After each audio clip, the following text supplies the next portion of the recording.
Morning, everyone. Welcome to the Assemble Plus conference, Marine Biological Research at the Frontier.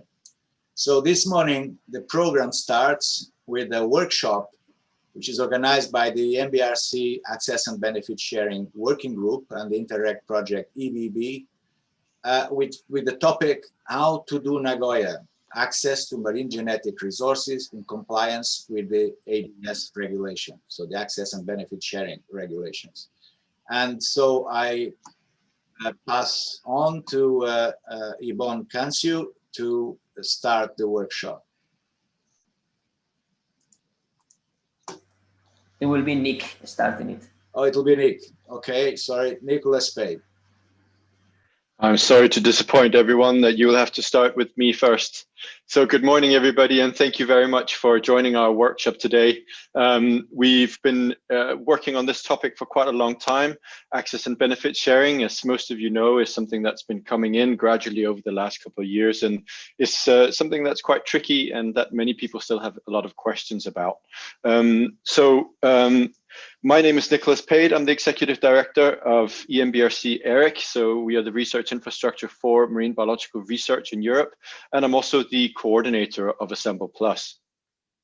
So biological resource centers basically provide kind of the cornerstone of a lot of marine biological research.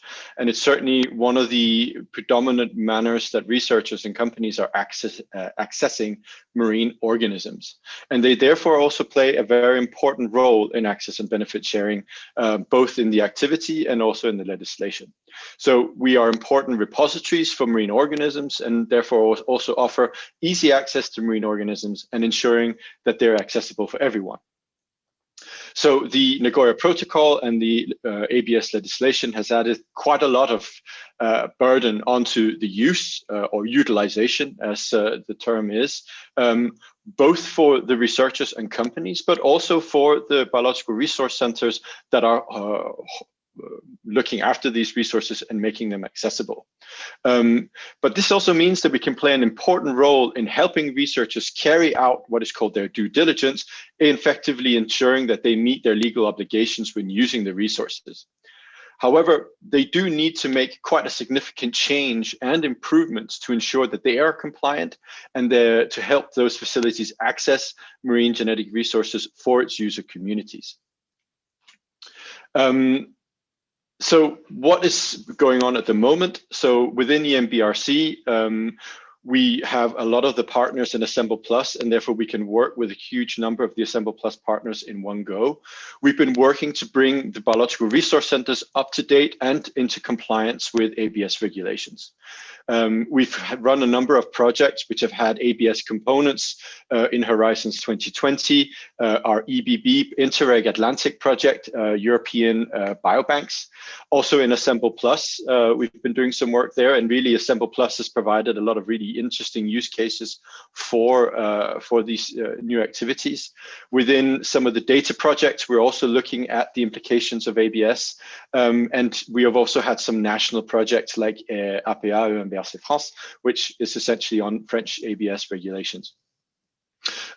We also have been working quite a lot to make sure that the marine research community has been represented, and that in consultations and discussions, we're bringing the viewpoint of our community to the negotiators so they know that these things are not just a matter of legislation, that these have real world impact and that it fits into what we're trying to do. We work hard to understand the landscape. So of course, this Nagoya Protocol, everybody's talking about that, but that's growing now and evolving. We're now also talking about digital sequence information. We're talking about areas beyond national jurisdiction. All these things are ongoing, and there we're trying to ensure that the marine voice is being heard. Finally, we have to take all this information and translate it into action. And this goes into how do we obtain all the permits for the biological resource center so we can keep providing the organisms with the right paperwork, track and trace systems so we know where things have come from, where are they going, best practices, guidance and advice. So we've been very busy on these topics. And this is essentially then the purpose of this workshop. We want to share with you the work that we've been doing to help users obtain marine genetic resources for research. We want to explain what we can do to help you. We want to help explain what you need to do to be ABS compliant. And then we want to show you some of the test cases that we had from Assemble Plus transnational access program to see where we've put some of these practices into action. And this being a workshop also means that we have an opportunity to answer your questions directly and to get your feedback so that we can see what we're doing is relevant and if it's hitting the right marks. So finally, I just want to introduce my working group on this topic, a number of people that I'm very happy to be working with and have been working for a while now. So essentially, they're working to ensure that we are ABS compliant within EMBRC and generally try to represent the marine research and research community in ABS-related topics at the national and international level. So most of these people you hear from today, we have Anne-Emmanuelle Carvela, who works for the CNRS and is also very heavily involved in national discussions in France on ABS. Ibon Cancio, who is the brains behind this workshop today. He works at the University of the Basque Country and again is heavily involved with the regulations in Spain. Myself, Arnaud Laroquette, who is the ABS compliance officer for EMBRC, Dimitra Manu, who is part of our legal advice from the Aristotle University of Thessaloniki, and finally Fils da Costa from the University of Vigo. So I look forward to getting this workshop underway. I look forward to hearing the questions and discussions that we'll have over the next hour and a half. And I just want to finish by saying thank you everybody for joining us today, and I hope you enjoy the workshop. Thank you very much, and I leave it to you, Fizz, to take things on. Thank you, Nicholas. Thank you for the great introduction, and I'm going to share my screen. Here it is, I think. Oop. Can you see it properly? I never know. Yes, it looks looking good, Fizz. Okay, thank you very much, Nicholas, for the great introduction and also for introducing what is what EMBRC is doing for ABS. And we will continue with two talks presenting products that has been developed in the frame of EBB project. And at the end of this first part, we will take the questions. So please write your questions in the chat, and then you will be able to ask them in loud if you want. And without further delay, I am going to introduce Anne-Emmanuelle Carvela.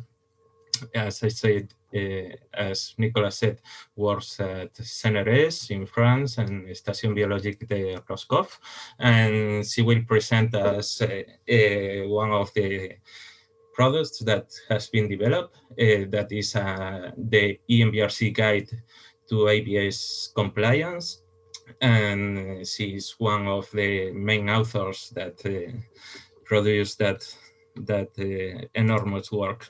So Anne-Emmanuelle, when you want, please. Up.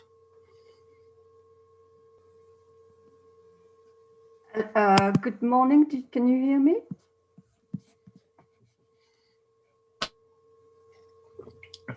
Yes, yes, we can. Okay, thank you. Good morning to you all.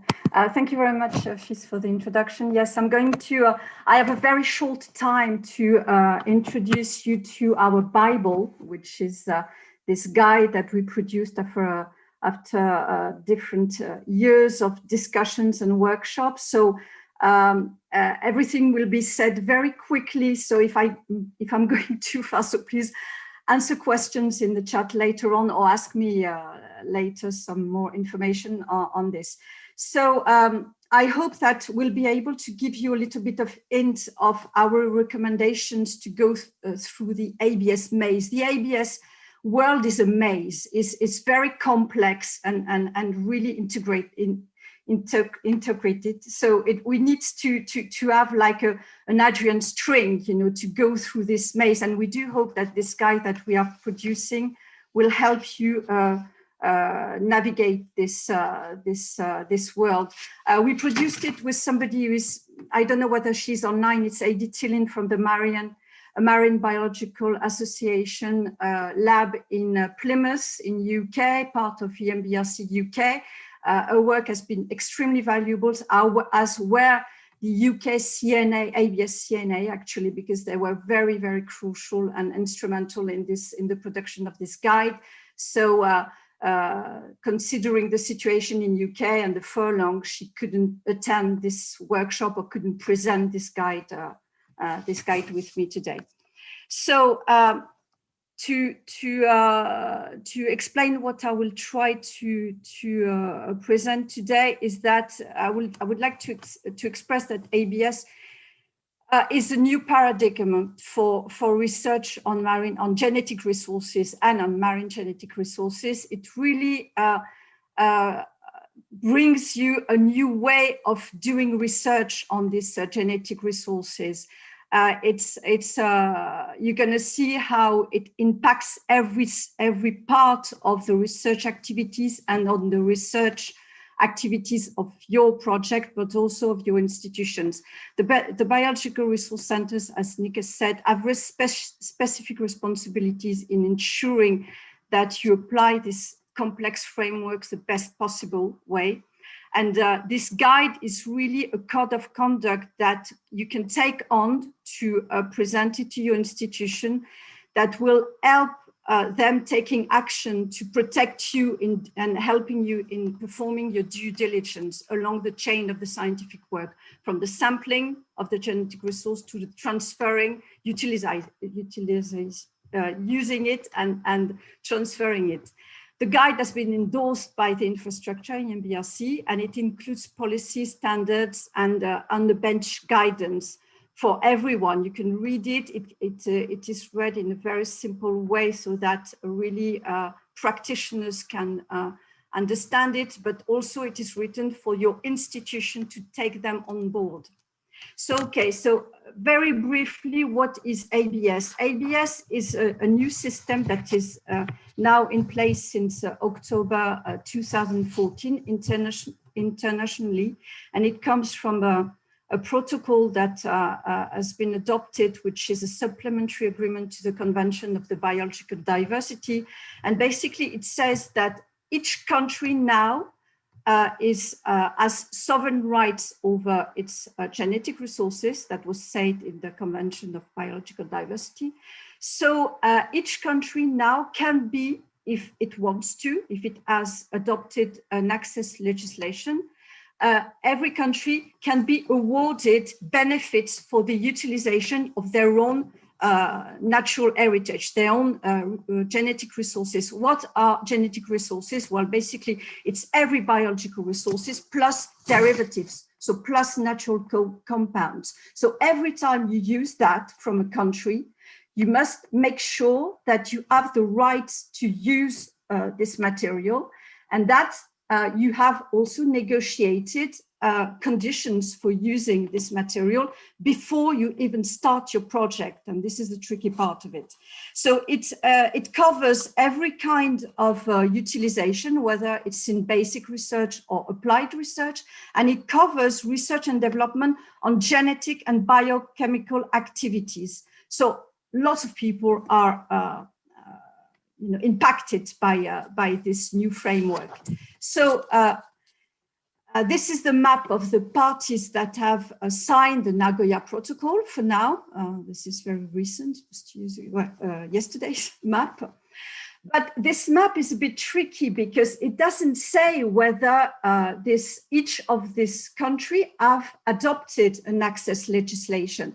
And the trickiest part of it is even worse, is that some countries that haven't signed the Nagoya Protocol, which are in black in this map, have ABS legislations because they are party to the Convention of Biological Diversity. So it is really difficult to understand really how it works. So you have now platforms that help users to see whether the country has adopted an access legislation or not, but it's quite a difficult way of understanding how it works if you don't understand that the system is international, but it depends on the law of each country, really. So what happens for marine genetic resources? Well, marine genetic resources are covered by ABS. If the genetic resources are sampled up to 200 nautical miles out of the coastline for pelagic species, or 350 nautical miles if they are banting species on the floor. So beyond this limit, this frontier, this is the ICs, and in the ICs, the access to the marine genetic resources are free for now, because there is a treaty in negotiation at the UN that will soon put a new framework on accessing the marine genetic resources in the IC. Something which is very important for people working on marine genetic resources. You probably know and are aware of all the authorization that you need to access territorial seas for performing marine scientific research. You know that when boats enter national territories or the EZ, they have an authorization to collect. This is not the same thing as the authorization and the permit for ABS. So in some cases, you might need to have two separate authorizations to collect the material. So what does it mean in practical terms for you who are working on genetic resources? Well, it means that you have to perform due diligence. That means that you have to be ready, and you have to know you have to be ready to do the diagnosis of your project if you want. And you have to know and be certain of the rights to use the genetic resources if you are when you are starting a project. So, but you might say, well, okay, but I mean, if the country doesn't know that I'm using its resource, that is fine. No, well, the tricky thing with the Nagoya Protocol, and the most important one, I think, is that the Nagoya Protocol not only puts up a new international way of monitoring use on genetic material, but it also provides a monitoring and a control, an international control network, if you want. That means that in the EU, since the regulation 511 from 2014, you have an obligation when you are working in the territory of the European Union to make this diagnosis and to prove that you have the right to use on the genetic resources you are using, whatever the origin of this resource is. So when you are working on the territory of the European Union, you are bound by some obligations. And we will talk, well, Jan Probert will talk about them later with relation to another document that we have produced. You have checkpoints now to see whether you have performed your due diligence. So, for instance, when you get some funding, some funding from from Europe or from your national funding bodies, they will check whether you have performed this due diligence, and they will check whether you have the right paperwork to work on the genetic resources. Something that is a bit funny to say so in the system is that the EU regulation is applicable in all the countries that are members of the European Union because it's a regulation, independently of whether this country have signed or not signed the Nagoya Protocol. And you can see in the map below that Italy and Ireland has not signed yet the Nagoya Protocol, but independently of that, they are bound to, people working in Italy are bound by this due diligence obligation. So the EU regulation also recognizes some simplification measures via trusted collections and best practices. So this said, of course, it's a new way of envisaging working on research projects, and it impacts your research projects, but it also impacts all the policies and organization in a research institution. And this is a map of that we adapted from a work that was done by the CETAF, the European Organization of Taxonomists, that was explaining where you have to think about ABS. So it goes everywhere, all along the chain, from the policies to the biological resource centers, to the data management, to the way you are preparing your projects. So it's totally a change of habits that requires to track the origin of the resources, to keep trace of the utilization, to organize and prepare your project differently, to organize the sampling campaigns differently, and to think about the risk that you are taking when you are using a resource also differently. And it impacts all the policies in a research institution. It impacts the international cooperation, quality, fair, open access, open science, open data, science diplomacy, responsible research, intellectual property. Everything is impacted by this new way of starting a project on genetic resources.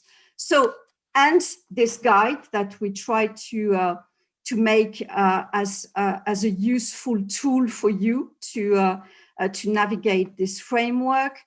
As Nick said, ABS has always been in the agenda of EMBRC, and we started working on the issue when we thought about setting up this infrastructure, which mission was to supply services to researchers. And one of the services was to supply marine genetic resources. So of course, marine biological resources. So of course, it was high in the agenda. And so we have developed lots of projects taking on board ABS to see how we could really put something along to help the users. So this is a bit the outcome of all these workshops, and I would like to thank you, and there is an acknowledgement in the guide, and to thank everyone from the EMBRC ABS working group, which is a very interesting working group because it's transversal. We have researchers in laws, we've worked with people that work in law of the sea, we worked with people that work with collections, with biobanks, we worked with quality management, we worked with admin people, practitioners of ABS. I mean, it's very transversal, all these people that were involved in this guide. And we also had the opportunity to discuss with the CETAF people, the taxonomy organization at European level that is gathering all the museums, scientific museum in Europe. We talked also with the DSMZ, which is the collection of microorganisms in Germany. So all this make this guide. It's the result of all these discussions. So the scope of the guide is really the application of the EU ABS regulation on the due diligence and ABS compliance. So that means that we do not talk. First, I have to tell you also that I forgot to tell you that ABS covers also traditional knowledge on associated with genetic resources, but we do not address that in the handbook. We do not think that this is very close to the activities of the EMBRC community, basically, and we also let it apart all the regulation linked to using the resources coming from Antarctica, for instance, which is covered by another regulations. We don't talk about so the ICs, of course, and we only provide recommendations to the use of domestic genetic resources and the storage of these genetic resources, whether they are domestic, so coming from your country. I'm thinking about France and Spain, especially because they have an access legislation, or non-domestic. And I'm thinking about all the collections that are holding the resources from everywhere in the planet. So we are really focusing on this. We don't talk about data. This will be another story. And so it's really focusing on implementing the EU regulation. So the overview of the guide is two parts, one which is a bit theoretical, the other one which is very technical. So we provide the global information on the legal framework, linked to ABS, but also linked to marine scientific research at sea. We provide some information on other specific ABS regimes, and we give you best practices. And then the second part is really the practical recommendations. So you have lots of tables and figures and templates.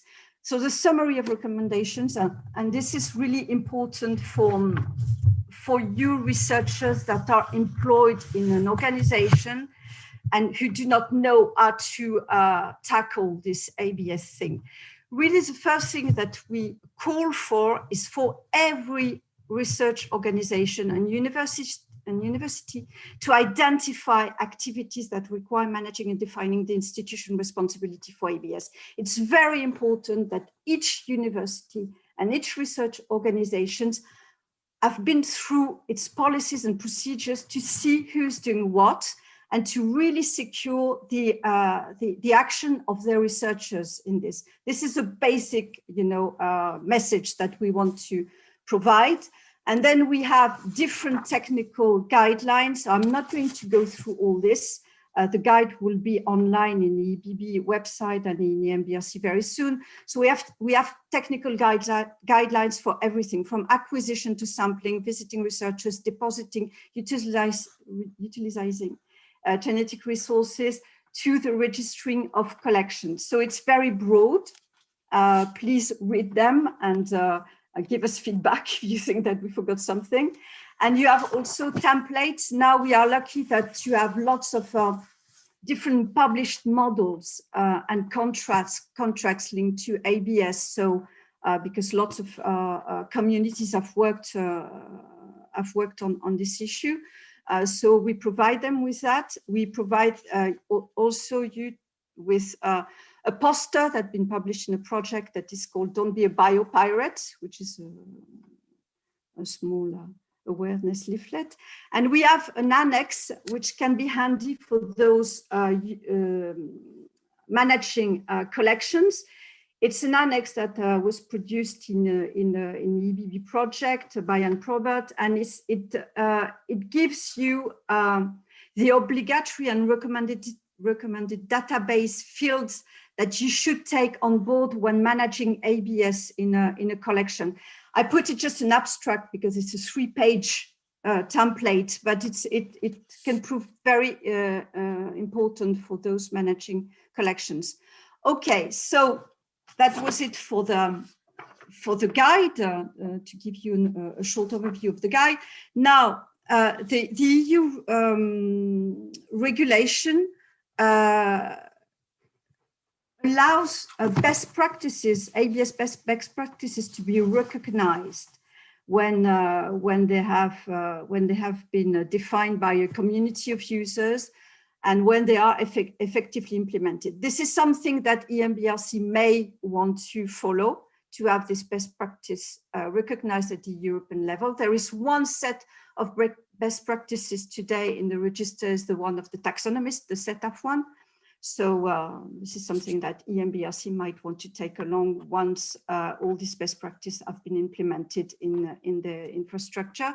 But there is also another route to be acknowledged at the European level. It's the EU Register of ABS Trusted Collections. So this is interesting because it provides really a simplification for users of genetic resource. When you use a trusted collections, you do not have to look for all the information that is needed for you to understand whether you have the right to use the resource or not. When you use a trusted collection, the collection will provide you with a genetic resource and with the documents that will allow you to make the diagnosis very easily. And they'll tell you what you have to do to be ABS compliant. So this is very interesting for collections that can attract also users, that can give legal certainty. And the way to do it is first, of course, you need to adopt ABS best practice. You have to implement them. You have to put procedures in place. You have to do an inventory of compliance of the resources that are in your collection. And then you have to try to get registered. So it's undertaken nationally. Each country assess the compliance of the collections under the regulation. And in EMBRC, what we'll try to do is you will try to have a coordinated action for that, because once you start as a network of collection, you can start in one country and add bits by bits the collections. So in a nutshell, I have finished. I was not too long. In a nutshell, please do adopt ABS best practices because it simplifies your world and support effective implementation of ABS recommendations or any others. In your institution, it's very important that your institution is aware that ABS, they should protect you, and they should accompany you in this maze. Make use of trusted BRCs and collections because it will simplify your work. And please do join the ABS community for marine biological resources, because once we are together, we can change things, we can simplify things, and really we can also promote what we want as simplification at the international level. So thank you very much. And again, thank you everyone. Thank you AD for being my co-author. Thank you the EMBRC ABS working group. Thank you to the EBB Interact project for allowing this guide to be published. Thank you very much, Anne-Emmanuel, for presenting this EMBRC guide to ABS compliance, and for the overview that you have given on ABS. And now the next presentation is going to be by Ian Probert from Station Biologique de Roscoff, who is the responsible for the Roscoff culture collection and that has been involved in many tasks of EBB project, and he will present a brief guide to ABS compliance for marine genetic resources. So please, Ian, go ahead.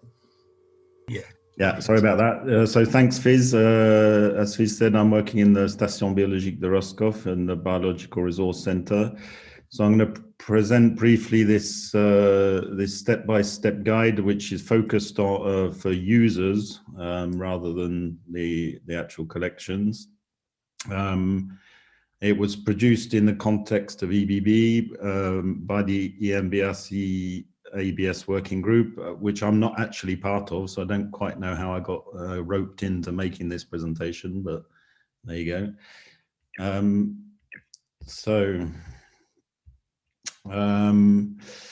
Yeah, this guide produced by the EBB project.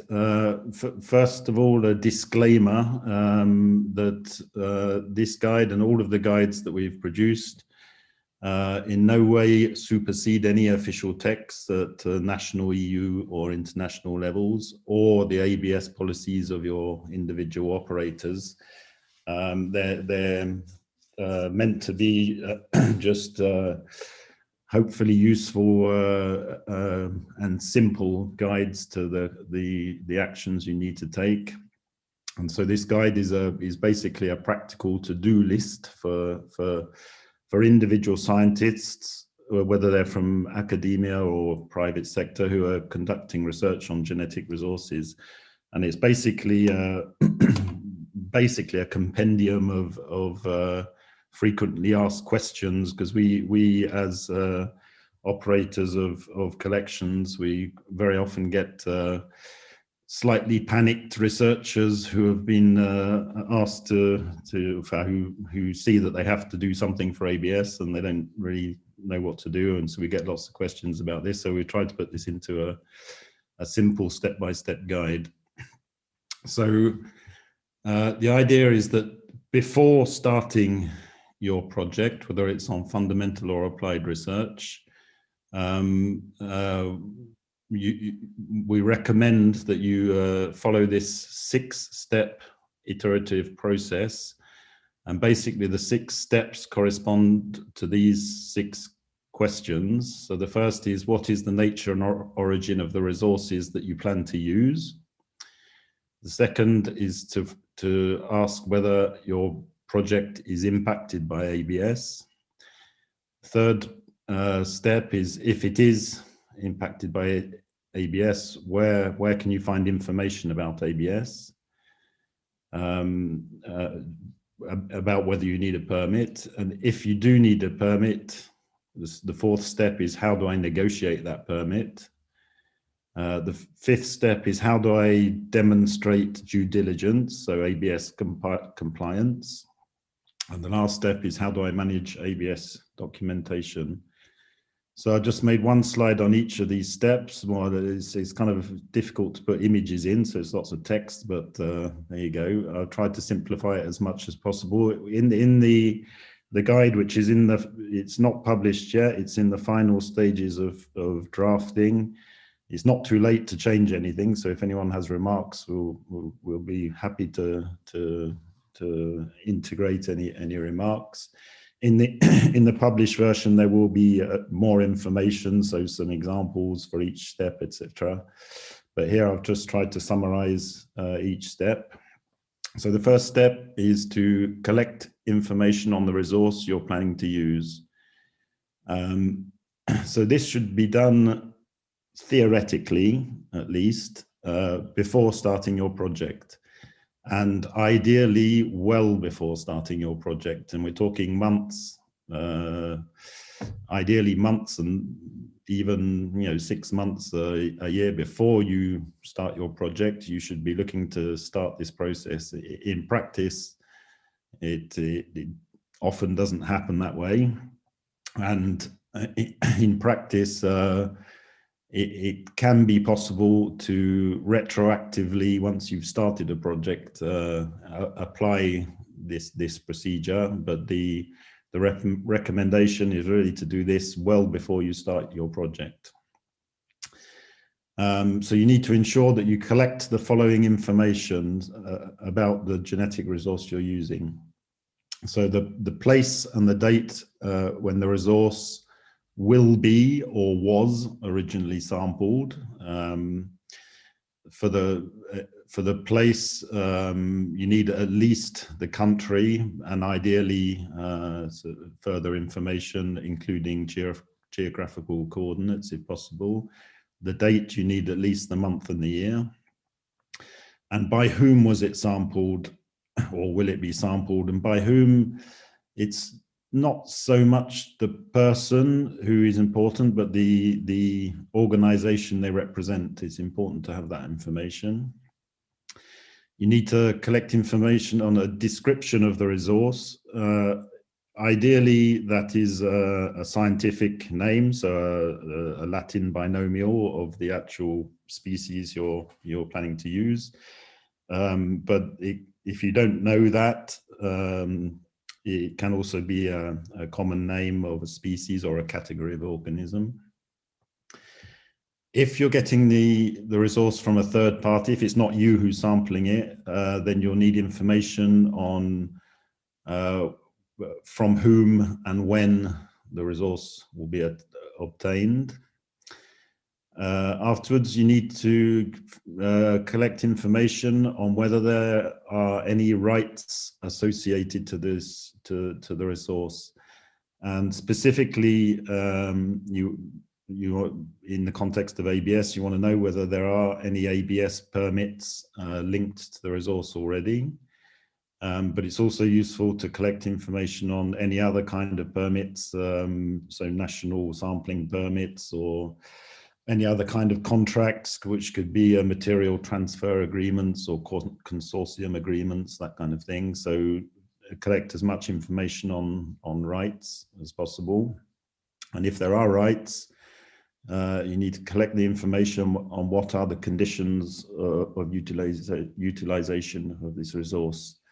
So the action for this first step is to collect and securely store this data for all of the resources which are entering into your project. So that's the first step. And a tip for each step, we've got a tip or a few tips. The tip, as Emmanuel said, is if you obtain the resource from a collection which is on the EU, a trusted collection register, or from a collection which has best practices for ABS management, the resource should automatically be transferred to you with this information. So it saves you having to find out yourself or this information. So the second step is to determine whether your project is subject to ABS, and Emmanuel has already gone into the details of what falls in the scope. So the term genetic resources, which is equivalent to the term biological resources, really. So any material of plant, animal, microbial, or other origin and its derivatives. So basically everything which is not a human sample. ABS applies to resources collected within national jurisdiction of any country, so including your own country. And then there's, for marine resources, it's within exclusive economic zones. ABS applies to resources which are obtained either in situ, so if they've collected from the field by yourself, or ex situ, so if you obtain the resources via a collection or a resource center. And they also apply if you obtain the material just by a transfer, for example, from a colleague. So it applies to both applied and fundamental projects. I'm not sure if I should really say this, but in practice, it can be the case that not all organisms or fundamental research activities are subject to ABS regulation, because each country specifies the scope. If they have a national law, they can specify the scope of what falls within the scope of ABS. And in some cases, in some national laws, there are exemptions for some categories of organisms or some categories of research. So the action is to check national regulations to determine whether your project falls within ABS scope. And the tip is really, if there's any doubt about whether they are or not, you should consider by default that the resources you're using are subject to ABS, and therefore go on to the following steps. So the third step is to find out whether you need to acquire ABS permits.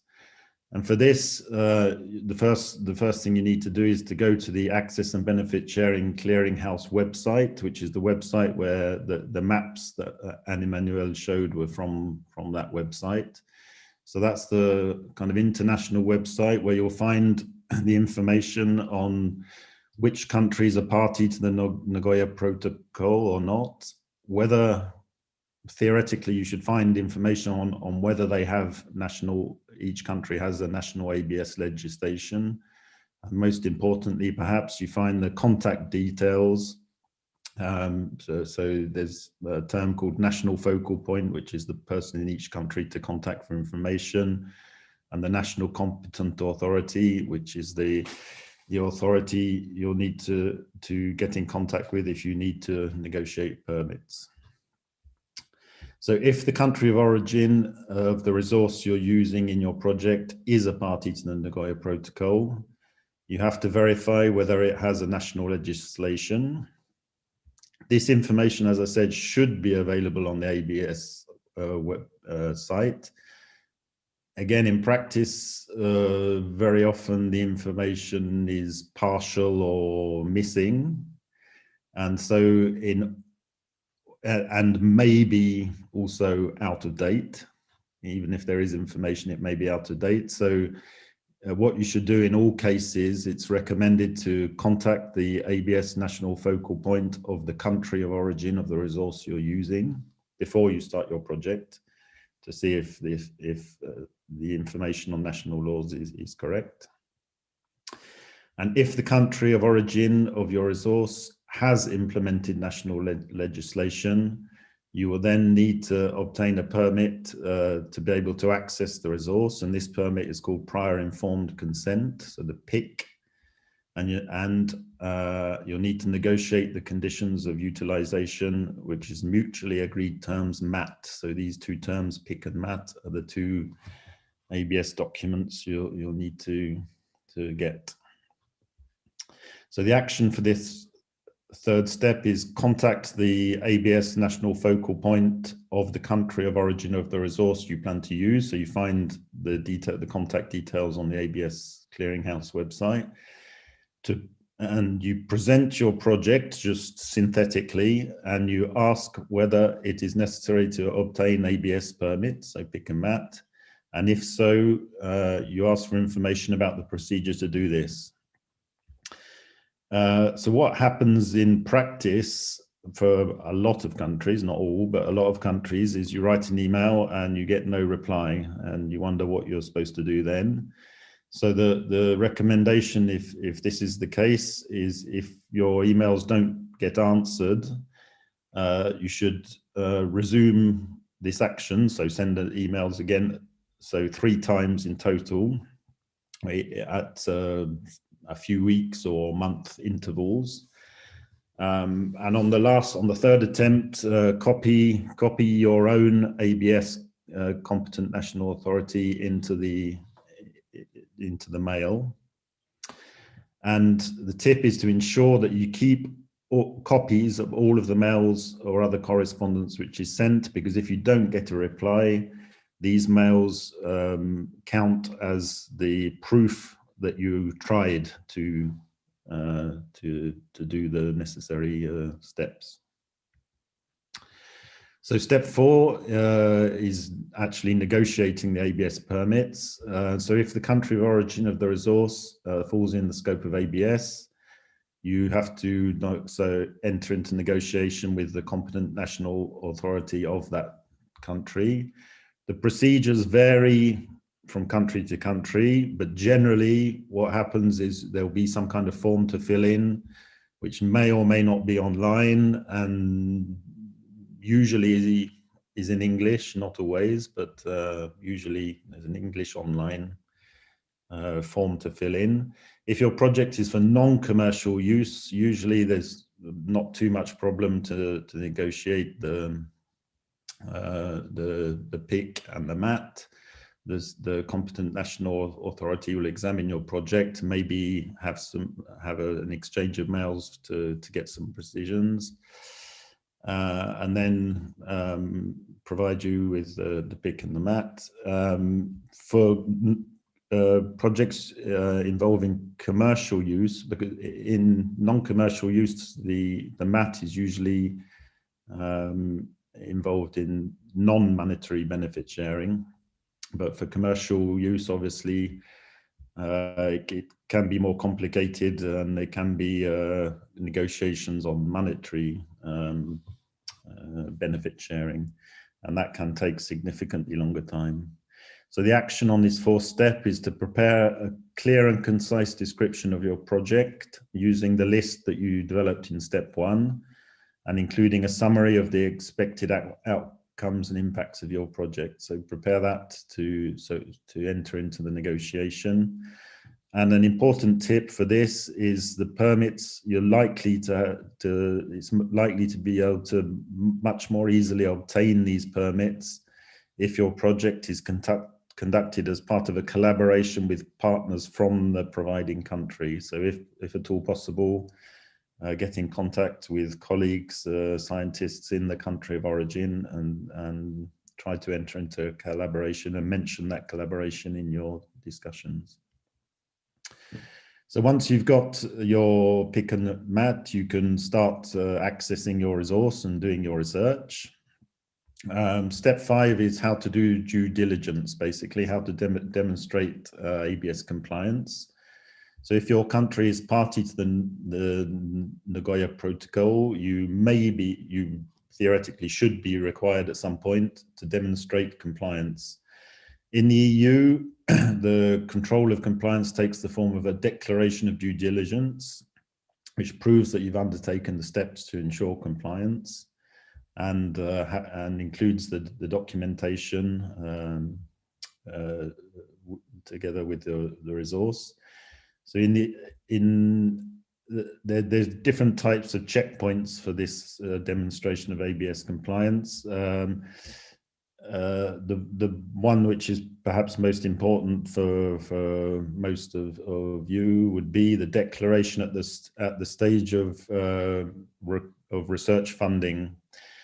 In the EU, in EU-funded projects, there is a platform called the Declare platform, with the address here, where you have to provide this information.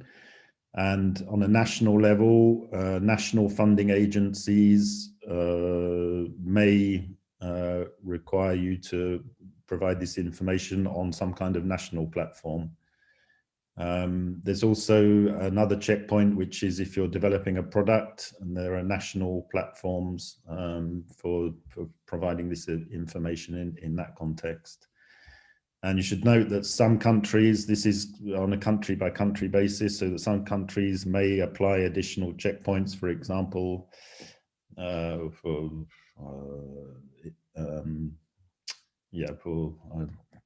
can't think of examples, but there are other possible checkpoints.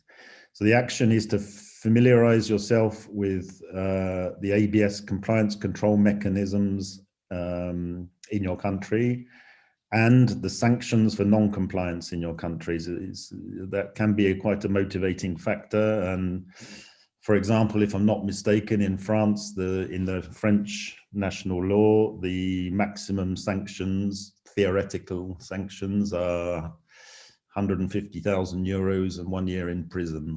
I think I'm right in saying. As far as I know, no one's ever been sent to prison or fined 150,000 euros, but theoretically it could happen. And so the tip is that your ABS competent national authority and/or your national funding agencies should be able to provide this information on the national platforms for control. So you can contact them to find information on the platforms. And the last step is once you've done all this, you need to keep the documentation, so you manage the documents. In the EU,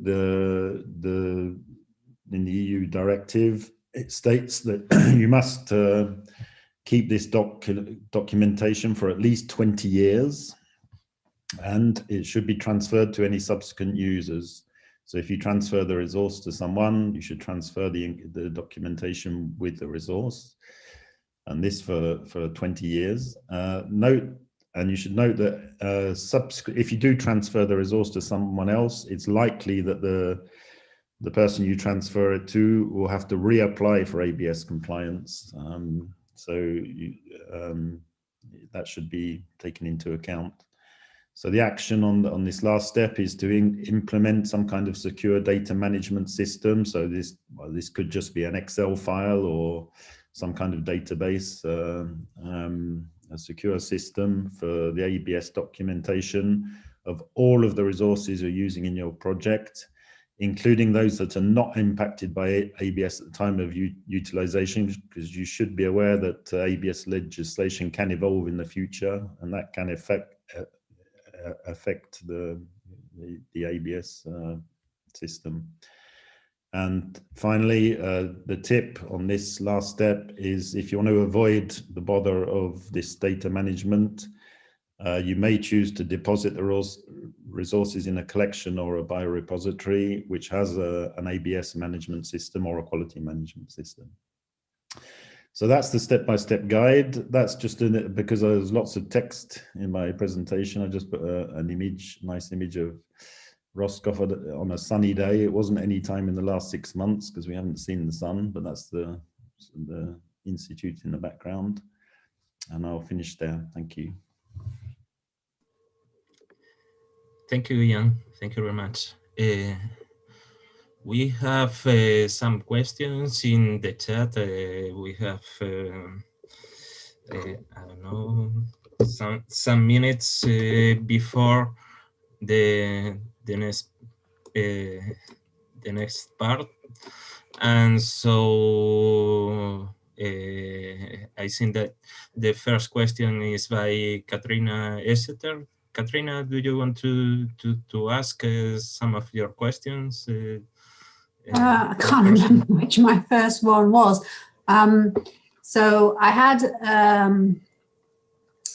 a question about, well, one question which was answered by Anne in the chat about what to do if you never get a reply or you can't send an email because you don't know to whom to send the email. Do you just give up and say, I can't do my research? And the answer, which was to contact what's it called? The competent national authority of your country. And hope that they are competent and that they do actually reply. They are appointed to be competent. Okay. They're in all the Nagoya system is that you have a network internationally and you have people appointed in each country that have signed the Nagoya Protocol to represent ABS in their own country first and to be the negotiator. This is called the national focal point. And there is a team behind this person, and this team is really following basically the implementation of the access legislation, if there is one in a country, but also following the implementation of the other legislation of the other countries for their own community. And for instance, in France, you have somebody for the research community, which is the focal person, and she's online actually now, and she's also overlooking at the due diligence, so how the research community is performing due diligence in France, and how the collections are registered in France under the EU regulation. So there is somebody in your country. I don't know, what is your country of? Belgium. Belgium, yes, there is somebody in Belgium that you can come. Okay, I had another question. Well, I'm a data manager rather than a wet scientist. And as I understand it, digital data, so digital data stored in archives or wherever, you don't have to, if you want to use digital data, you don't need to get this mat and this pick. But since digital data came from real physical samples, and you need to, I assume, well, when you sequence something, for example, you should say the sample that the physical sample that this came from did comply to ABS. So I presume that ideally the tracking of at least the first digital resource that came from a physical object should be done. You should be able to prove that you complied to ABS. And I think at this point in time, and am I correct in saying this, that once that data is archived in ENA or in wherever, in an image archive, no one who uses that data needs to check that data came from a physical sample which conformed to Nagoya. Is that correct? Well, I can reply on the legal aspect of things, and after maybe Yvonne can follow up on this because things are changing. For now, the data information linked to the resource is not covered by the Nagoya Protocol. This said, it's not really true in any country, because you have some countries that covers the use of DSI. I'm thinking of, for instance, Brazil and China, and if I am not wrong, India. So it's a bit tricky, but overall, let's say that the digital sequence information, whatever you put under this name, because it's still in negotiation, it's not covered by the Nagoya Protocol. So basically, if your data and your sequence data are in the main archives, you don't have to do, I mean, they are used in an open access policy, and they are used, and you don't have to do anything.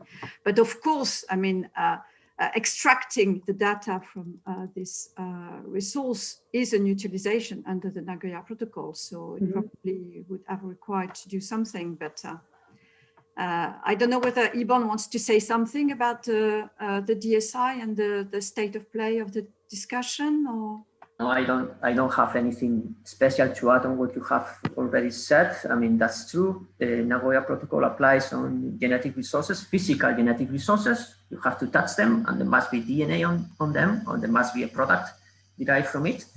But at the moment, it's a very hot issue. This DSI, it's being discussed in the CBD for incorporation, maybe into the Nagoya tract. And as Emmanuel has already said, I have counted 17 different countries, 17, that have their own legislation on DSI, on digital sequence information. But at the moment under the Nagoya, it's only physical genetic resources. That's it from me. Okay, great. Thank you. Yvonne, do you want to start with the next part, or because there are other There was another question by Andrea, I think. Yeah, by Andrea. Yes, I thank you. May I? Yeah, please go ahead, Andrea. Yeah, thank you, Fitz. My question is that sometimes it can happen that scientists, also from transnational access, for instance, make use of resources that comes from fishery. So for instance, someone can ask you to ship them tissues from commercial species. Are those also covered by ABS regulation or not? Yeah, I can answer that if you want. Or... Yeah, please go ahead, Emmanuel. Okay, for the commodities, it doesn't matter where you get your resources from. What matters, what triggers ABS is your utilization. So if you are performing research on biochemical activities and genetic activities, you are entering the ABS zone, whatever the origin of the material, whether you have bought it in the supermarket or not. Okay, thank you. Just another question on the top of this. In this case, it's a bit tricky to identify the place and the person or the who actually sampled the resource, right? So how to deal in this case? In fact, we have been exposed to that in Spain, and yeah, it's a tricky thing when you need to supply GPS coordinates for some for a resource that has been collected in the wild. But yeah, you have to contact the national focal point of the place and explain your case. But at least in Spain, if you buy a fish in the market or clams or whatever are supplied by somebody that collected them even for selling and for human consumption, but you are using it for something that is in the scope of the regulation, you have to try to provide the place of access, no matter who collected it. Because the important thing is the place where it has been collected, and the person is the user who is going to do the research, or the institution. Okay, thank you. Yvonne, do you mind if I just answer a question very quickly? Of course, you are the boss. Oh, well, not today. So I just wanted to quickly answer the question from today, who asked about the ABS community, because this, I think, is a really important one. So what I would say is, first of all, start following EMBRC on social media, on LinkedIn and so on, because we will start to make more updates, and get in touch. I'll put an email address into the chat where you can reach us, and we're going to start this year to make more regular updates on ABS. And if you have questions, you can get in touch. Just to stress, this is of course not a legal service. This is much more about keeping you up to date with what's going on. But yes, it'd be good if you get in touch, because then we have an idea of the amount of people who are following this that are of interest. We can get your feedback when we have opportunities to feed into consultations, which is fairly frequently. So have a look at the email address that I put in the chat, get in touch with us, and it'll be evolving over this year. So follow us on this topic. Thanks. Thank you, Nicolas. Very informative. Yeah, and if I may reply to another question that was placed in the chat, very quick. Both products, both the guide and the step-by-step guide, will be available soon in the forthcoming weeks in both EMBRC and EBB website. But we will communicate on that soon. So thank you, Ivan. So thanks, Pete. So now we come into the second session. Up to now, it has been a little bit theoretical and a lot of text and a lot of things that you must do. We want to show you that we have bring all this work into practice. And we have brought this into practice because we offer access to genetic resources. And in Assemble Plus, we have had plenty of examples, both in Spain and in France, of researchers that have come to us to do the research, and ABS clearance was needed for them. So this roundtable, it's about practical, bringing this to practice. The first thing we are going to be doing is Arnaud Larroquette will be showing us the work he has been doing within the EBB collections to show which kind of resources we have in the Atlantic culture collections and whether they are ABS compliant or not. And then we have 3 use cases of 3 researchers that have needed to access genetic resources in different countries. So the first one will be Arnaud Larroquette, that has got a PowerPoint presentation. The next 3 presenters will be just telling which was their experience with us. So Arnaud, please, it's your turn. I stop. And now you are the boss. Okay, so can you tell me if you can hear me and if you can see my slide, please? Perfect. Okay, thank you. So I'm going to present you the inventory I need, the frame of the EBB project. So the first thing that you have to know is that the EBB project is an Atlantic area project, which means that collections that are part of this project are located in the Atlantic side. Collections involved in this project are or involved in the inventory I will present you are located in Spain, Portugal, France, Norway, and UK. These collections hold microorganisms, but also pluricellular organisms like animal samples. And the purpose of this inventory was to determine where come from these organisms, in order to know then what is the ABS framework associated to origin countries. So I have classified the ABS legal frameworks of origin countries in 4 categories. So ABS legal framework are may be unknown in development, or they may be known but without restriction or with restriction. So let me explain it with the next slide. Don't be afraid by this table. So it just to explain that every country that you can see in this table are origin countries of EBB collections.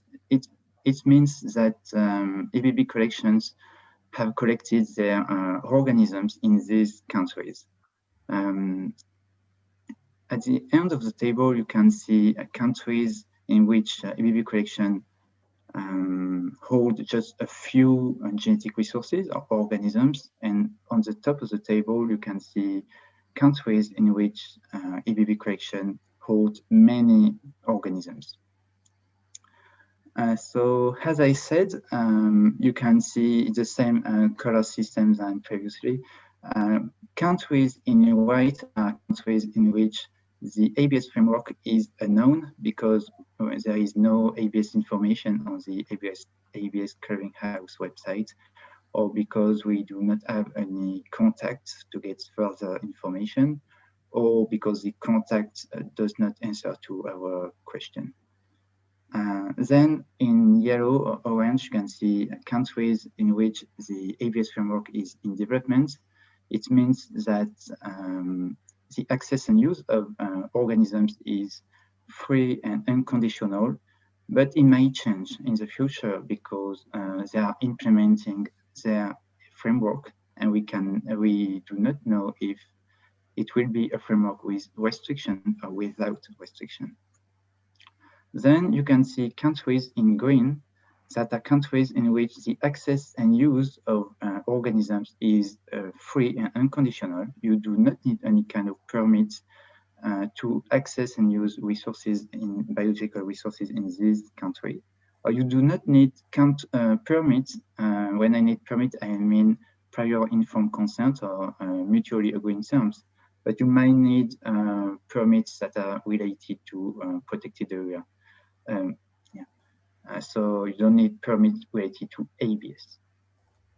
Then the last category is countries in red that are countries in which there is an ABS framework, and this framework has conditions. You have to request permits, prior informed consent to negotiate mutually agreed terms, or any kind of equivalent permit to access and use organisms in these countries.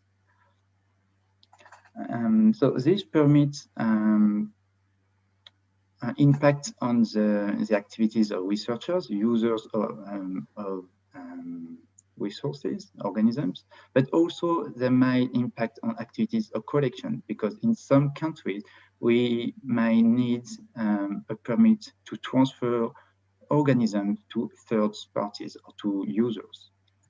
So what is interesting in this table is that if you look at only the 21st countries of the table, you can see that there are many countries in green, so you don't need permit to access these resources. But also you can realize that 86% of genetic resources in EBB collections come from 20 countries or 20 areas, 20 places, because Greenland or international water are not countries. But that means that if EBB collections comply with only 20 countries, EBB activities will comply with 86% of EBB activities will be in compliance with ABS frameworks. And this is very interesting because, as you can see in this table, many countries has no ABS measures. So if we want to comply with 86% of EBB activities, we are just to comply with the ABS framework of France, Spain, Brazil, and Egypt and Vietnam. But the rest of countries has no restrictions. So now we have identified these in which countries need to get a permit to access and use biological resources. What do we do with this information? So we can supply resources together with ABS status of origin countries. What I mean by ABS status is do we need a permit to use organism from this country, or is it a party to the Nagoya Protocol or not? And this information is very relevant for users, and we are able to provide this information to users in order to facilitate their due diligence. Now we also are able to seek a retroactive compliance or seek a permit of transfer when it's needed. It is not needed for every country that is in red, but we have to identify in which country we need to seek this retroactive compliance and a permit of transfer. And finally, you can see that this table is a picture of ABS framework of EBB origin countries in 2020. But it means that in 2 years or in 5 years, everything will change because ABS frameworks are evolving every time, every day, continuously. And if we want to comply with ABS frameworks over time, we need to implement our best practice guidelines that Emmanuel explained you previously. So we need to implement our guidelines to implement ABS compliance within our activities in order to comply over time. And this step also will facilitate negotiation of permits or retroactive compliance with the origin country. So it's an important step, and we will be able to start this step very soon. My last slide is to tell you that I am extending this inventory, this audit, to the whole EMBRC members' collections. So I will add soon more countries in this table and more strains associated to origin countries. Thank you. So thanks, thanks Arnaud. You can stop sharing your slides. Maybe before we pass to see the 3 use cases we have a short time for a short question, and Melantia Stavroulaki had a question. Maybe Melantia, you want to place it loud, and then we will pass to the 3 use cases we have in place.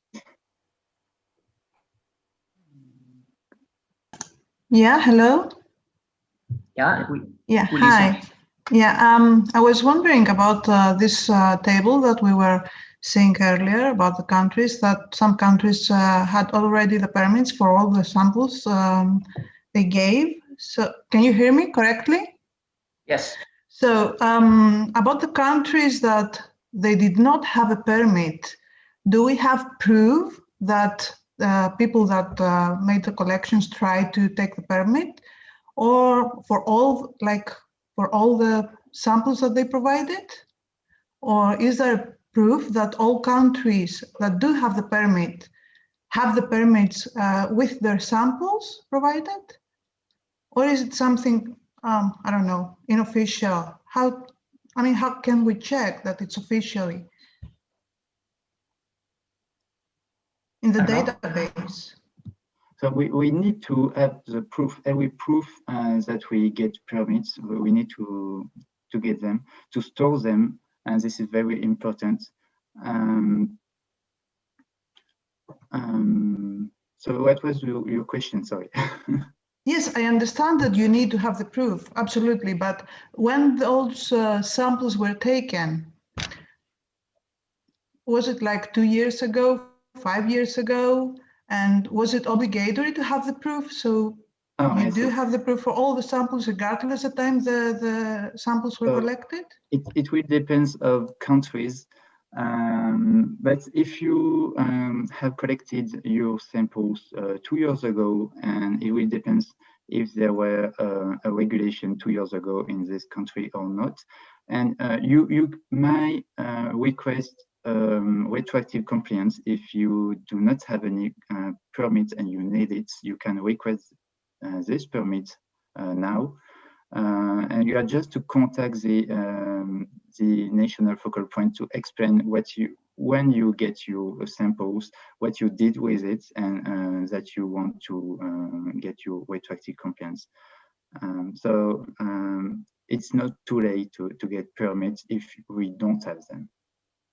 So the point is that we need permits even if the samples were collected in previous years, not when there was no yes, we need. It will depend.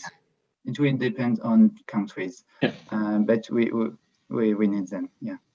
Thank you. So essentially, you need to look at the country it was collected from and what their law is, and whether or not you need to have a permit or not. So the answer, unfortunately, is it depends on the country and their law.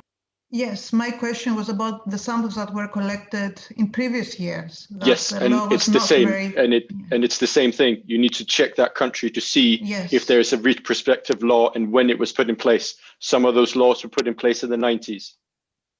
Yeah, I would like to add that for collections, in some countries, organisms that are on collections are covered by the ABS legislation. And what I mean is it will depend of a country. If some samples are covered by the Nagoya Protocol, even if they were collected 10 or 20 years ago, but other organisms might be also it's some difficulty to explain. I want to say that sometimes it's when the user will get the samples that the resource will be in scope of the Nagoya Protocol, and sometimes it will be just because the country has decided that that it will be not in scope of the Nagoya Protocol. So I stopped this sentence because I have some difficulty. If I may, I can drop in here. The thing is, of course, when you are exercising due diligence according to the EU regulations, it covers samples that have been accessed from October 2014. So basically, before that, you may be okay, but you may be okay because, as Arnaud says, the Nagoya Protocol only covers some legislations, but you may have ABS legislations that were in place before the Nagoya Protocol, and it covers the countries that have signed, for instance, the Convention on Biological Diversity, which had a legislation before that, for instance, Brazil. So it's very complex because if you want to follow the due diligence obligations, you can say, okay, if my resource has been sampled before 2014, I'm fine, which is not really the case actually, and that's why this retrospective compliance that Arnaud has performed is important. Thank you. If you don't mind, we stop here so we can go into the 3 use cases. We have 3 use cases. One of them was an access to an Assemble Plus transnational access. It's our first use case. It's Cristian Galasso, and I ask him please to switch on the microphone and show us your face. And please tell us which was, who are you, where do you come from, which was your project, and which was your ABS experience. Okay, Bon, thank you. Good morning to everyone. I am Cristian Galasso, and as Ibon said, I come from Stazione Zoologica Anton Dohrn in Naples, in Italy. Now I'm working in the marine biotechnology department, and 1.5 years ago, in 2019, I applied and got funding for an Assemble Plus transnational access project, with the aim to isolate marine fungi able to extract precious metals from electronic waste. The project was conceived with other 2 researchers of Stazione Zoologica, Clementina Sansone and Michael Tangerlini, and researcher in Plencia Marine Station.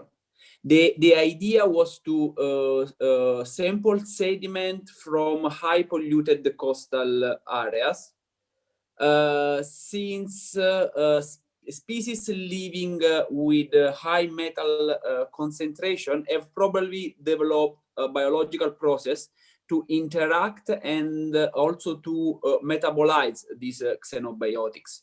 So for this reason, we selected Bilbao estuary, since it is in a high contaminated coastal area, and as a consequence of intense industrial activity.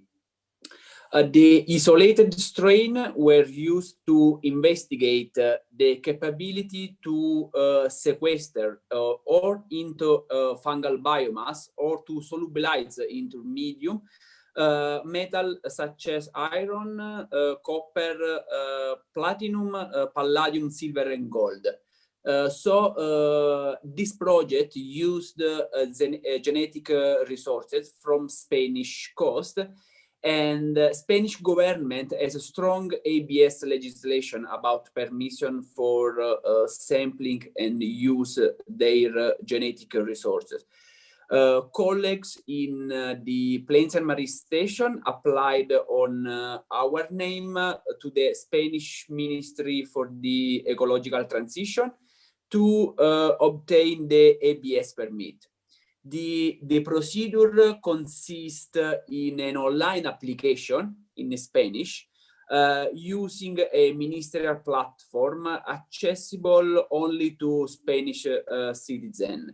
For foreign citizen, application need to be submitted by email, but it's not mandatory. But of course, collaboration or help from a Spanish citizen can speed up this procedure. It was necessary to specify in the proposal the name and the institution of user of genetic resource, the GPS coordinate, sampling site, and the approximate time and sampling, and a sort of description of sampling and lab protocols. As access was applied for an environment sample, we sampling sediment, and we don't specify any taxon name. The Spanish Nagoya focal point asked to specify the whether the project was aimed microscopic or microscopic fungi. So after 2 months, we receive PC and MAT from the ministry and an international certificate of compliance that allow us to sample and experimentally use this microorganism isolated from the Spanish coast in the Bilbao estuary. So finally, we isolated 2 strains during our transnational access project. And this genetic resource has been utilized only for academic scientific purpose, no commercial, according to the specific certificate we obtain. This certificate is a code number which should be included in a potential paper generated with the result of the isolation and use of Spanish genetic resource. Indeed, we submitted a few weeks ago a paper titled Marine Fungi as Potential Eco-Sustainable Resource for Precious Metal Recovery from Electronic Waste, and we included in the material and method section this code number. And this make proof that the Spanish resource has been utilized according with Spanish regulation. Thank you. Thanks a lot, Christian. If you do not mind, the audience, we will place the questions in the chat, and we will ask after the next 2 users can explain this their access experience. So we will think about questions for Christian in 10 minutes. So now we proceed with the second example, which is a little bit different. It's very taxon-centered, and it's by Daniel Garcia, who will explain who he is his project, and which was his access experience. So Daniel, if you can switch on your camera and your microphone and tell us your experience. Yep, sure. Can you guys hear me or? Yeah, perfect. Oh, awesome. Thank you so much, Ivan, for your presentation. And as he said, I am currently working in a project focused on transmissible tumors in bivalve mollusks granted by an ERC starting grant to Jose Tubiok and called scuba cancers. The model species for this project was the cockle, Carastoda medulae, for which contagious neoplasias between animals had been previously described. That is, the tumor is transmitted from animal to another animal by the horizontal transfer of cells. And the project was aimed to discern the genetic causes behind this phenomena, as well as to try to describe the clonality and distribution of this neoplasia across the European waters. To do so, samples had to be collected across the natural distribution of this species, that is from Norway to South Spain, and shipped to our laboratories to Spain for them to be properly analyzed. As this implies direct access to the genetic resources of third countries, these samples had to comply with the Nagoya Protocol and therefore had to face some bureaucracy, as the one you already described, that is checking the corresponding legislations for each country, making contact with the corresponding CNAs, the competent national authorities, informing them about the project and what we wanted to do with these samples, negotiate with them the access to samples with some mutual agreed terms, and finally, hopefully obtain the permits. Back in the days in 2017 and 2018, when these samplings were performed, most of the countries we contacted with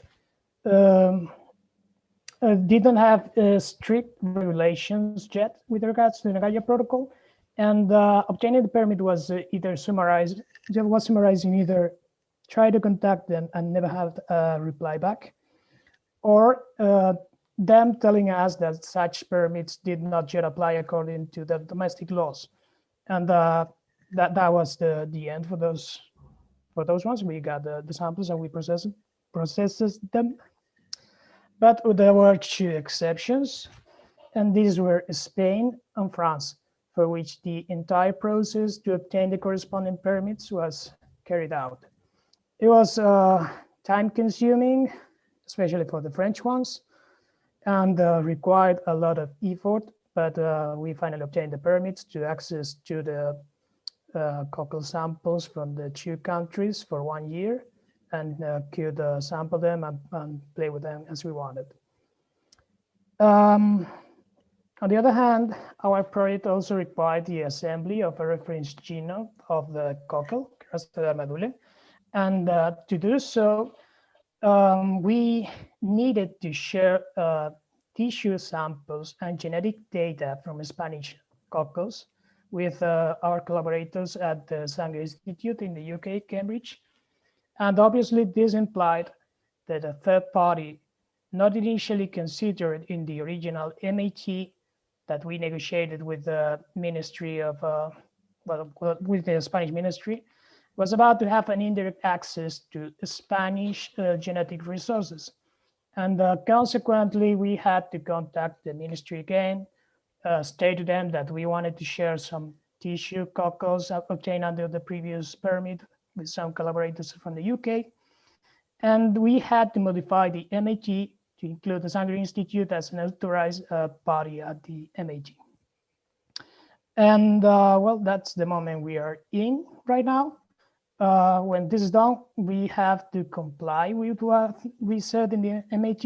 That is, in the case of the Spanish ones, we have to include the source of the animals as Spanish, as in the French, give them a summary of the results, make the data available. And I think that's all I can think for now. And basically, this is just a very brief summary of a long road of our experience with the Nagoya Protocol. And I will gladly answer any questions you may have about it. But first, I would also like to spend a couple of seconds in thanking the Toraya Marine Station at Vigo, and especially Fit here, and also the previous manager, Antonio Villanueva, for helping us in obtaining these permits. And that's all from my side. Thank you for letting me be here today. Thanks, Danny. Maybe if before we follow with the last use case, I would like to to ask you one specific thing. It's about the renegotiation of the MAT of your Spanish permit. That was something that was imposed on you by the Sanger Institute, if I do not remember badly, no? Yeah, so it was the Sanger Institute, which is placed in the UK, and in the UK, there's free access to the genetic resources. You were coming to them with your Spanish genetic resources, and what happened? Well, they basically told me, the idea we got back in the days is that they were just going to sequence the animals and send us the sequencing data, and that they were not going to be recipients of that genetic information. And that was very straightforward. We do that every day. We send samples to Korea to be sequenced and back, and that doesn't apply to the Nagoya Protocol. But under their understanding, they needed these samples to be inside the compliance for them to be covered.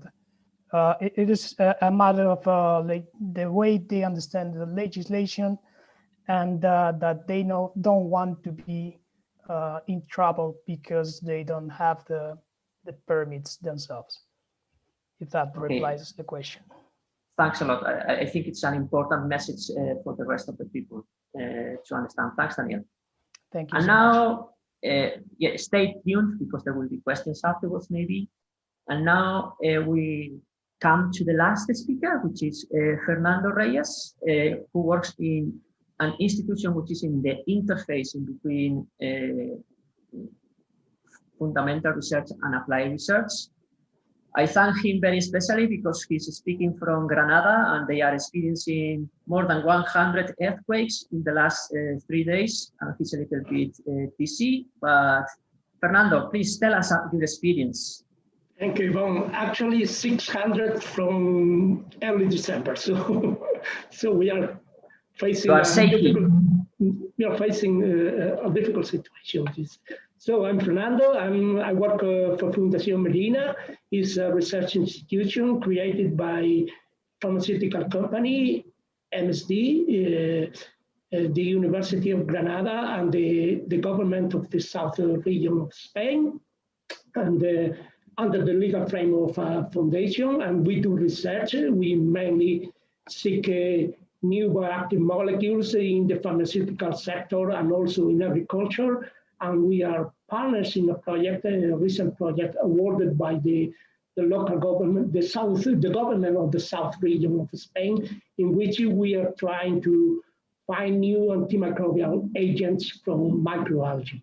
So we are 3 partners in the project. The first one is the University of Almeria, and the second one is the marine station in Plencia, and we are the third of the partners. The marine station in Plencia is in charge of handling all the sample collection and all the microalgae collection, and the University of Almeria is in charge of scaling up the cultures of the microalgae, and then we are in charge of testing the biological activity against human pathogens and also plant pathogens, and we will also eventually participate in the isolation of the bioactive molecules that we might find in the project. So regarding ABS legislation, the marine station, one of the researchers in the project, who is also a researcher in the marine station in Plencia, is in charge of getting the corresponding permit, one for accessing the collection already available in the marine station, and a second one also for collecting new samples. I'm not going to go into detail about the application in Spanish in Spain for permits, because Cristian Galasso has described it very well before. Just to remark that you need to be a Spanish citizen, so that's a drawback of our system. So you need to have a Spanish ID number to to be able to apply for that, and also the portal for the application in the internet portal is in Spanish, so that's a problem. And not in this, because we applied for the permit and we are still, the project started very recently, so we are still waiting for the answer from the Ministry of Ecological Transition. But I applied for a previous permit, and something to mention for those of you wanting to apply for permits in Spain is that I applied for a permit recently, and I got the permit from the central, let's say from the central point. I got the international certificate of compliance, but in their answer, they told me, okay, you are accessing genetic resources that are also legislated in the south of Spain, so you need to apply for a second permit. So be aware that in Spain, apart from the centralized application, you might need a second application depending on what you are collecting and where you are collecting that resource. And regarding something that someone also commented before about the checkpoints where you have to justify funding from public agencies, or when you apply for a market application of the product. In Spain, we have a further checkpoint, which is the patent application. If you apply for a patent related to genetic resources in Spain, you also must prove that you are compliant with the ABS legislation. And I think there's no more to comment from my side. So if you have any questions, I'll be happy to answer. Thanks, Fernando. Just if I can say one thing for the rest of the people. This is an interesting use case because in this project, Fundación Medina is screening the Basque microalgae culture collection. And this brings up to one of the questions that has been placed before. In the microalgae culture collection, of course, we have strains that were sampled before Nagoya was put in place. But still, within the Spanish legislation, retrospective use applies. Yeah, we have the Spanish national focal point, and maybe she can explain it better. How in Spain, even if you have got sampled in the sea 20 years ago, and you have those samples, is the moment of access that for utilization that it's important here. So maybe Noelia, which is the Spanish national focal point, can explain this better.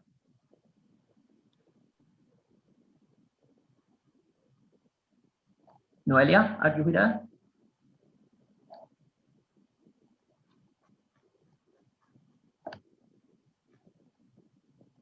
No, she doesn't seem to be on. No. Okay, it's just for the rest of the people to know. She's on, but she has some problems with the microphone. Okay. Anyway, if anybody's interested, we would be willing to give you information on that. So now these three use cases were brought to here to show you that ABS and Nagoya, it sounds like something very complicated, and it's a problem. And in some aspects, it's a problem, but it can be solved. And we have examples in which this has been solved, and it works quite fine. So it's up to you now to put the questions. Edmund Schiller had a question in the chat that has already been answered in the chat, but it would be nice if the rest of us could hear what you have asked, Edmund, to Daniel. Yvonne? Yeah? Hi, it's Noelia. It's Noelia. This is the Spanish national focal point. So thanks for participating, and please, if you can contribute on what I have just said.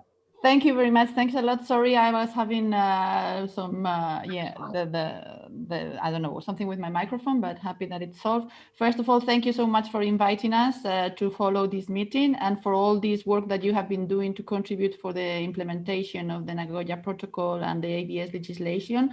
I have been following the presentation and the information and the guidelines that you have provided, and it seems very sound and very useful to me. So I'm sure this will contribute a lot to the implementation of this legislation in your community. Oh, thanks. It's very nice to hear that. Thanks a lot. Thank you very much, and for all the collaboration that you're permanently doing for these objectives. So thank you very much. So just a couple of to reply a bit to these few issues that have been said. First of all, I just wanted to clarify something about the fact that you need to be a Spanish citizen to apply for a permit in Spain. Well, this is not exactly like this. I just want to clarify that unfortunately, the online system is only available if you have a valid ID, Spanish ID. So we are trying to work on that, but this really has lots of technical difficulties that apply not only to the ABS, but to any procedure that you need to follow in Spain. So that's why the online application can be only made by a Spanish, but anyone can apply. And actually, of course, there are official channels. So normally, if someone from a foreign country needs to apply, normally they have to do it through an official register. It can be sent to us, to the ministry. It can be through the embassies and so on. We are aware that going through the embassies take a lot of time. So what we try to do is we accept that you just send it to us by post or by email, but of course we need the official signed document, and then we do the register and try to speed it up like that. So just that for clarification. And then the issue of having it only in Spanish in this is the case because it's official national procedures, and this is a bit what legislation establishes. However, we always accept that the form itself is not so long, and we can help to understand. And we accept if you fill in the form in English to try to make it easier for scientists and researchers. So that's a bit how we try to solve these difficulties. It was also said that there might be different authorization by regional and national level. Indeed, the competence system for almost any matter in Spain, it's a bit complex, distribution of competences between the national and the regions. And indeed, it depends on whether you're accessing ex situ or in situ, or the place of location, who is competent for his case. We try from the national focal point to help as much as we can with users. So we receive any application in the national focal point, and when it has to be transferred, we directly transfer it to the regional authority. So I don't know if the case that was explained here was a different situation, but we try to help on that and to make it as easier and smooth as possible. But of course, things could always be much simpler, but we have to be focusing where we are. And then about this, I should say that is true. Okay. It's always like that. They are very helpful.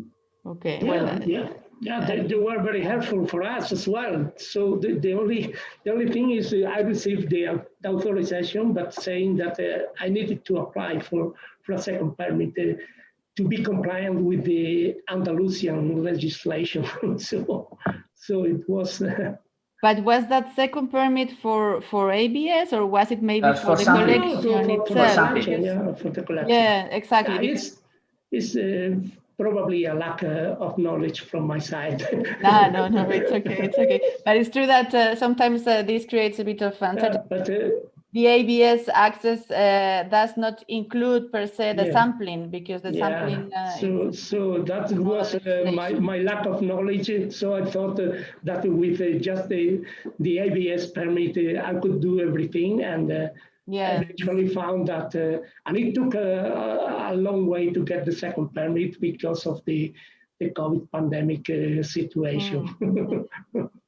Yes, no, we're aware of data, and of course it would be ideal if all the permits could be compiled in one simple, but the thing is As in other things, there are other situations. You might also need another permit if you're going to enter a national park, and that might be a different one.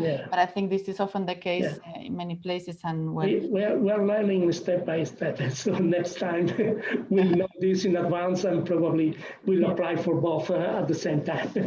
Thank you for this clarification. Thanks to you. Thanks to you. I think we all do. And then I think it was just there was this other question on this retroactivity, just to clarify the case of the Spanish access legislation, that it might be different in other places. The thing is, the Spanish legislation covers both in situ and ex situ access. So we don't consider it as being exactly retroactive, but well, you may understand it like that. But the thing is, if you have a resource in your collection already from before the entry into force of the legislation, then in the case of Spain was since 2017.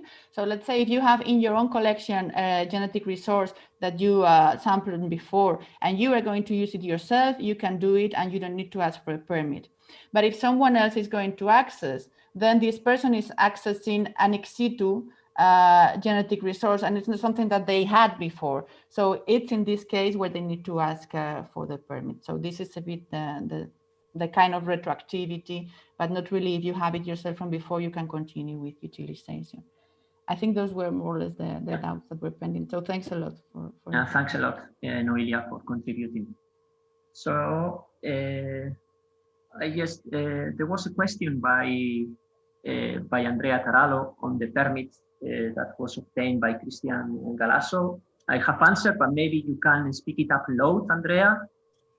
Yes, thank you, Bon. Sorry for maybe a very basic question, but I try to put this in practice. So Christian, for his project, was fully compliant with ABS regulation, etc. Now let's pretend that he develops a new COVID vaccine from his discovery and wants to sell it to a big pharma, okay? So makes a lot of money from it. Do the ABS enter into force in some way, and so the Spanish government can then claim something from this, or everything finishes with the ABS compliance during his activity, the sampling and the project? Thank you. So Christian, first question, do you want to be rich? Of course, yes. I'm trying to do it. Yeah, so, I have the same curiosity of Andrea. If I want to pass from experimental use of my research to commercial use of my research, which is the process, and which are the actor? Means should just the researcher take part to a sort of discussion, or also Ministry of Italian and Spanish? You have to renegotiate. You have a permit to utilize your genetic resources in the way in which you explained when you did apply. If you are changing intent, you are utilizing these biological resources in any other kind of way. And very specifically, if you are changing from non-commercial use to commercial use, you have to renegotiate again with the Spanish ministry. You need to obtain new ABS and new PIC. I would just add here as well, this is a really important point, because when you get to the point where you realize that you might have commercial potential, that is a really important part then to start the renegotiation then.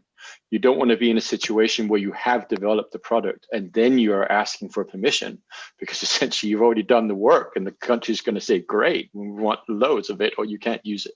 So it's really important that you very early on have these discussions with the country of origin when you have identified a potential commercial use for it. So you'll be in a stronger position then to do so. I suppose that Fernando can contribute in this, because the permission he's applying for is for non-commercial use. But of course, in the very end, there would be willingness. Very end, if you have something, maybe you can.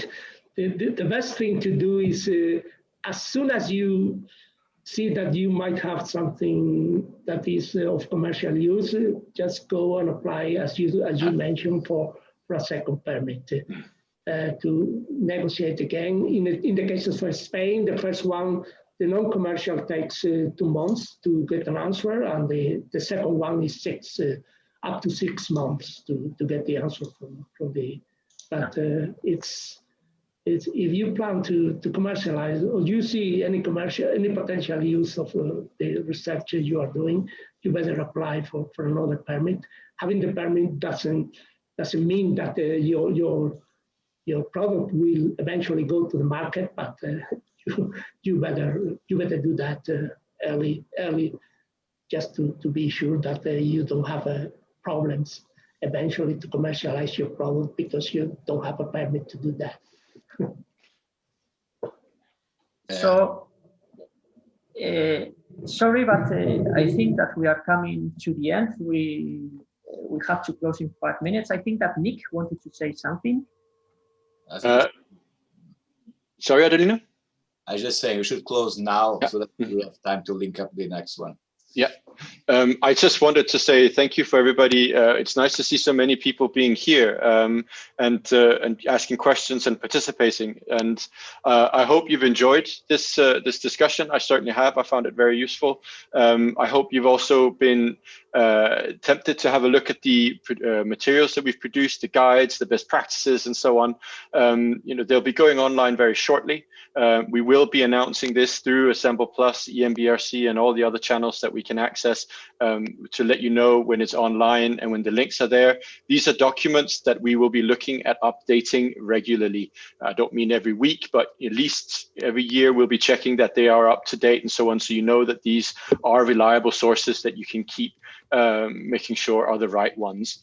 We will also, at the point of release of these documents, then start to more regularly provide you information as well on what's going on the ABS front, also on the digital sequence front, and on areas beyond national jurisdiction, because this is evolving very quickly at the moment. So with the last words of, please follow us on Assemble Plus and EMBRC. Still lots of stuff to come. Thank you everybody for coming and for your participation. Ibon and the team for organizing an amazing workshop, and Adelino for having this online conference. Thank you very much, everybody, and happy weekend. Okay, thanks everybody. Thank you all.